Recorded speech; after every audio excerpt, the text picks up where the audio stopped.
There was a time not too long ago when Chris Ballard was considered one of the top 5 general managers in the NFL. But fast forward about a handful of years, and people are left wondering how this guy still has his job. After back-to-back 8-8 seasons in 2015 and 2016, Indianapolis fired their general manager Ryan Grigson and hired Ballard, who was previously the director of football operations with the Kansas City Chiefs. For Ballard, I'm sure it was an amazing feeling to fulfill a dream to be a head general manager of an NFL franchise, but the dream turned into a nightmare rather quickly. Just 12 days after Ballard took the job, his 27-year-old franchise quarterback underwent surgery on his throwing shoulder, which had been bothering him for 2 years to that point. The labrum surgery for Andrew Luck was supposed to have a recovery time of 6 to 9 months, but Chris Ballard suggested he would be off the PUP list before the 2017 season began. While he did make it off the PUP list, Luck did not in fact make it back for week 1,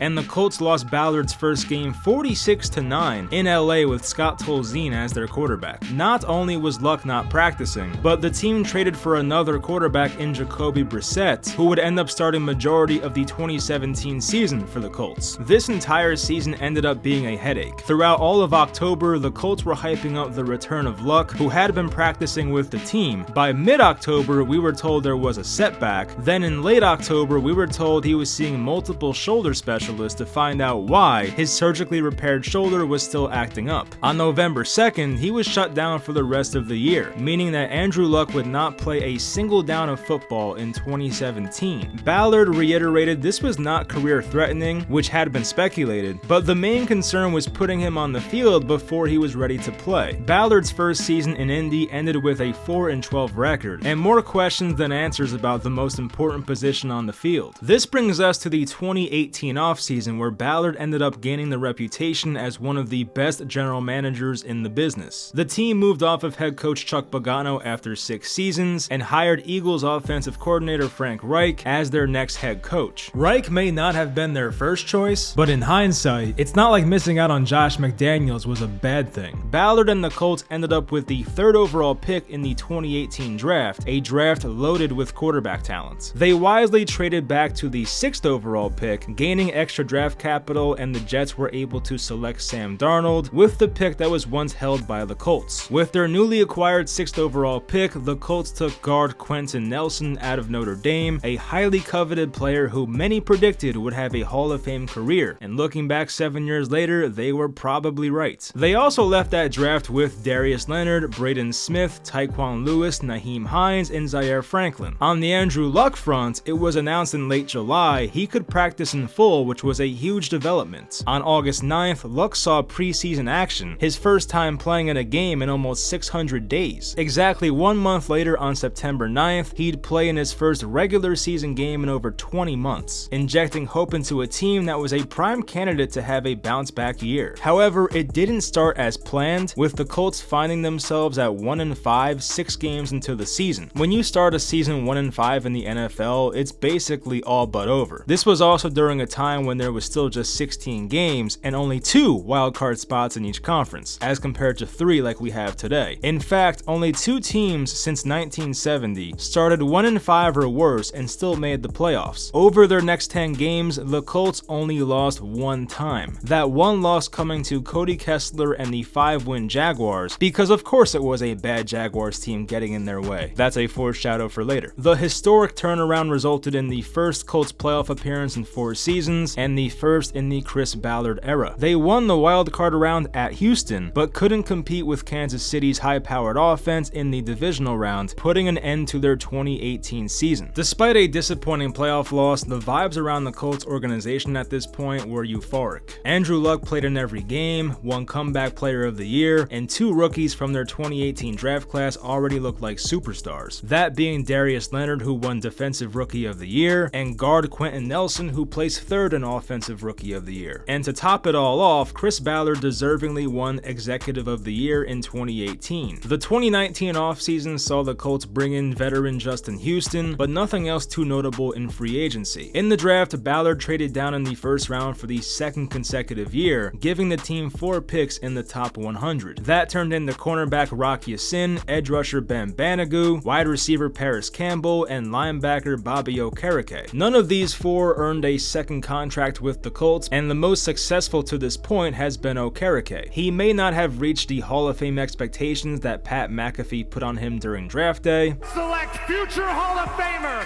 linebacker from Stanford, Bobby Okereke, but certainly exceeded expectations based on where he was picked. The summer of 2019 was highlighted by yet another Andrew Luck injury, but this time it wasn't his shoulder. It was a strained calf that had been lingering since May all the way up until training camp in August. On August 13th, Chris Ballard admitted there was an ankle injury as well, and it was more than just a calf. We were about 2 weeks from the regular season opener, and Frank Reich was still unsure who his Week 1 quarterback would be. Then came the night on August 24th, 2019, a day that will go down as one of the more shocking days in sports history. And in my lifetime, I would put this as a top 5 moment of sports news that left me in disbelief. The type of news where your heart sinks into your stomach and you have to ask yourself over and over if this really happened. The sudden passing of Jose Fernandez and Kobe Bryant were 2 things that came to mind. Of course, there was the NBA shutdown in March of 2020, and even the Luka Doncic trade back in February. And of course, this event was the retirement of Andrew Luck from the NFL before even turning 30 years old. A quarterback who was top 5 in the sport at the time, in the prime of his career, was hanging up the cleats, just calling it a career as the Colts were wrapping up a preseason game at home. You could still envision the pictures of Luck shedding tears as he walked off the field for one last time, and same can be said for him speaking at the podium. The decision to walk away mainly came down to the lack of progress during his injury rehab, the mental and physical toll it was taking, and a vow to never play through pain the way he did in the 2016 season. For Colts fans, booing Andrew Luck off the field was not going to change his mind. He was set in his decision, and the team now is faced with a scary adventure referred to as life after Luck. The 2019 season still had to be played, and with the loss of Luck, the Colts' projected win total fell from 9.5 wins to 6.5 wins. There was nothing Chris Ballard could have done to change the fate of this team at this very moment. They would enter the 2019 season with a quarterback room of Jacoby Brissett, PJ Walker, and Chad Kelly. One way to get over the loss of your franchise's best player is winning, which the Colts did early and often that season. A 5-2 start had Indianapolis in first place in the AFC South, but they would soon unravel right after Jacoby Brissett went down with a knee injury in Week 9. Newly signed quarterback Brian Hoyer had to fill in for the next 7 quarters of Colts football, and while he wasn't awful, a team now down their top 2 quarterbacks dating back to August had now lost its momentum. They would lose their last 7 of 9 games, falling out of the playoffs and taking a step backwards from their successful 2018 season. And it wasn't only Brissett missing a little under 2 games, but his performance dramatically fell off after the injury. Before the MCL sprain, he was on pace for 3,600 yards, 32 touchdowns, 6 interceptions, and a 99 passer rating. People in Indy would have forgot Andrew Luck's name if Brissett had done that over an entire season. Okay, maybe not. However, upon his return from injury, Brissett's full season pace put him at 2,900 yards, 9 touchdowns, 6 interceptions, and a 75 passer rating. And that correlated with T.Y. Hilton's groin injury that caused him to miss games. Chris Ballard would not commit to Brissett as the starter going into the 2020 season, but did not completely rule it out either. Due to the unexpected retirement of Andrew Luck just days before Week 1, it's hard to pin the 7-9 record entirely on Ballard, and most people gave him a pass. The Colts ended up with the 13th overall pick in 2020's draft, but would end up not even making that pick. Ballard saw an opportunity to trade for a 26-year-old All-Pro player and took a swing, acquiring DeForest Buckner from San Francisco. The other massive move they made that offseason was finding a short-term solution at the quarterback position. With the Chargers starting over and eventually going to Justin Herbert, it gave Philip Rivers a chance to play for a new organization for the first time in his career. Rivers admitted he contemplated retirement for the first time in his career to that point, but ended up signing with the Colts for 1 year, $25 million.